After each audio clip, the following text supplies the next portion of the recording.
এতিয়া ওলকচু আচাৰ বনাবলৈ লৈছোঁ। কেনেধৰণে বনাম তাকে তৈয়াৰ কৰি লৈছোঁ। চব সকলোটি বস্তু এয়া কেনেধৰণে বনাম চাওঁ। এয়া ওলকচু, এয়া জলকীয়া, এয়া মছলা, এয়া সৰিয়হ, এয়া হালধি, নিমখ, ৰং, এইটো ৰেড চিলি সকলোটি দি এতিয়া কেনেধৰণে বনাওঁ চাওঁ।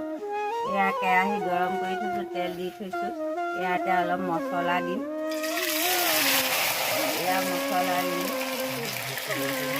তাৰপিছতে এয়া জলকীয়া দিলোঁ। এয়া সৰিয়হ দিছোঁ। এয়া এতিয়া নিমখ দিলোঁ, হালধি ছটিয়াই দিছোঁ। এয়া ৰং ছটিয়াই দিছোঁ। এয়া অলপ ৰেড চিলি দি দিছোঁ। এতিয়া এয়া অলপ দেৰি লৰাই দি এয়া আমি ওলকচু ঢালি দিছোঁ।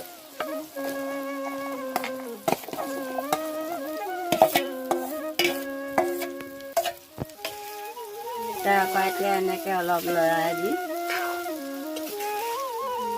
জুইৰ ওপৰতে ৰাখি থৈ দিব। এয়া অলপ আকৌ ৰং ছটিয়াই দিছোঁ।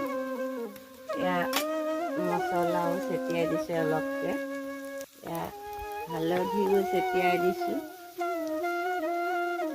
এয়া অলপ নিমখ ঢালি দিলোঁ। এতিয়া এনেকৈ আমি লৰাই থাকিম। এয়া অলপমান বগা সৰিয়হ হোৱাৰ টাইমত ছটিয়াই দিছোঁ। এনেকৈ ছটিয়াই বইল কৰাৰ পিছত এতিয়া হৈছে, মই নমাবলৈ লৈছোঁ। এনে হয় আৰু